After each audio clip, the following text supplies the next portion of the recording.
I have become death, destroyer of worlds. Oppenheimer spoke about the catastrophic damage caused by the atomic bombs, but his haunting words are equally applicable to the Allied strategy of area bombing during World War II. Area bombing was also known as terror and saturation bombing because it targeted whole cities and their unarmed civilian populations. Approximately 800,000 German and Japanese civilians lost their lives in the Allied area bombing attacks. Total war is warfare that commits the entire human, material, and psychological assets of nations. By embracing the concept of total war, the Allies assumed the responsibility to win by any means necessary. We didn't wake up in the morning and say we're now going to bomb civilians. It happened as a feature of the overall effort we were making in the Air Force. I think that the bombing of civilians, which was inadvertent, nevertheless helped our cause and helped to end the war sooner than it would otherwise have ended. But what of the B-52 pilot who is at 40,000 feet and releasing a bomb, or shall we say the bombardier? The pilot is flying the plane, there are crew members. Are these people war criminals? With the responsibility to win the war, the Allies used whatever means necessary. But did that responsibility give rise to the right to bomb civilians? Area bombing never accomplished its purpose of diminishing enemy morale. The catastrophic bombing only added civilians to the war's staggering death toll.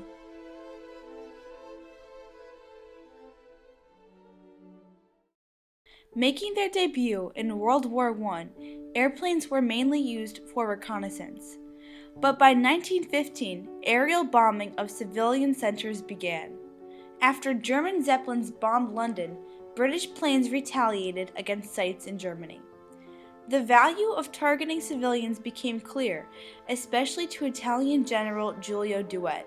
In his book, The Command of the Air, published in 1921, he wrote that bombing urban centers would lower the enemy's morale and the will to fight.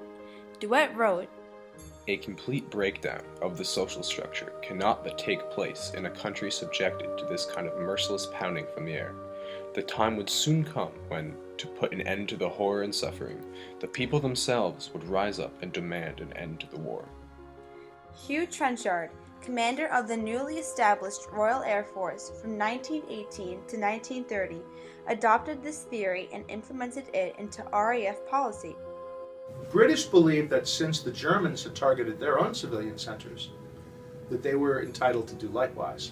And the British also believed that bombing civilian centers of population would demoralize the Germans so that it would break their will to continue to fight. Devastating examples of aerial bombing, such as the Italians in Ethiopia in 1936, the Japanese in Nanking, and the Germans in Guernica, both in 1937, provided enough evidence to prove to the Allies the effectiveness of area bombing. With the outbreak of World War II in Europe, the German Air Force, called the Luftwaffe, used area bombing, notably against Poland in September 1939, Rotterdam in May 1940, and Britain in 1940 to 1941.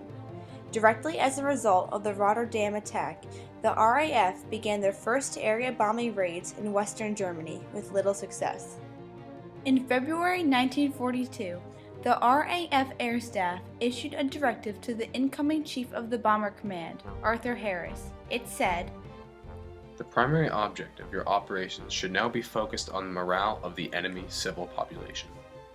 Harris shared Trenchard's view that excessive bombing alone could win war.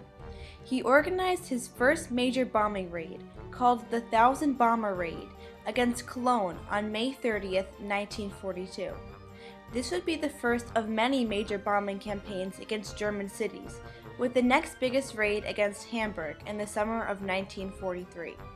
The joint Allied mission, called Operation Gomorrah, started a firestorm in the city, causing upwards 45,000 civilian deaths. However, the most successful use of air power during the war in Europe was the preparations for D-Day. For the months prior to the invasion, all Allied air forces were dedicated to precision bombing German defenses along the French coast. We were more careful about bombing if we were not over Germany. In bombing France, like D-Day, the mission was to stand low. We would be more careful, and there was no target of opportunity. You had to have a specific military target to drop bombs on France. However, the Americans and the British were divided on how to use aerial bombing. The U.S. Army Air Corps had a different policy than the Royal Air Force did in Great Britain. The United States, when we did our strategic bombing of Germany, did it during the daytime, and we targeted military sites. The Royal Air Force in Great Britain actually bombed Germany at night, and they included civilian targets as well. Also, advances in air technology throughout the war made it possible for the Allies to drop more powerful bombs, such as incendiary bombs, deeper into the heart of Germany. By September 1944, victory for the Allies in Europe was guaranteed. By now, the Allies had 14,000 planes at their disposal, compared to the Luftwaffe's 1,000. To speed the collapse of Germany, Harris focused on demolishing 15 German cities he believed were untouched by the war. This list of cities included Dresden, Dusseldorf, Essen, Cologne, Aachen, and others. Prior to the autumn of 1944, 94,994 German civilians lost their lives due to area bombing. But in the final months of the war, an additional 163,438 civilians were killed by area bombing. The warfare concept of proportionality required that enemy civilian losses be proportional to Allied losses, but the German civilian deaths far exceeded Britain's. In March 1945, area bombing of Japanese cities by the United States Air Force began. In charge of the 21st Bomber Command, based at the Mariana Islands, was General Curtis LeMay, who devised a strategy of bombing the cities with incendiary bombs at night, much like the RAF.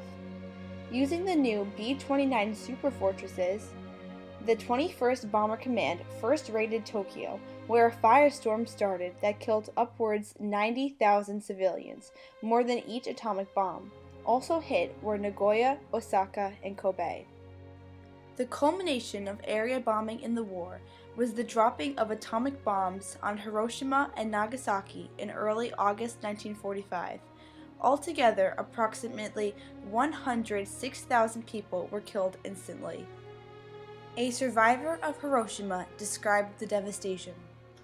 The town was wrapped up in a big wave of heat and flames that were whirling around and around.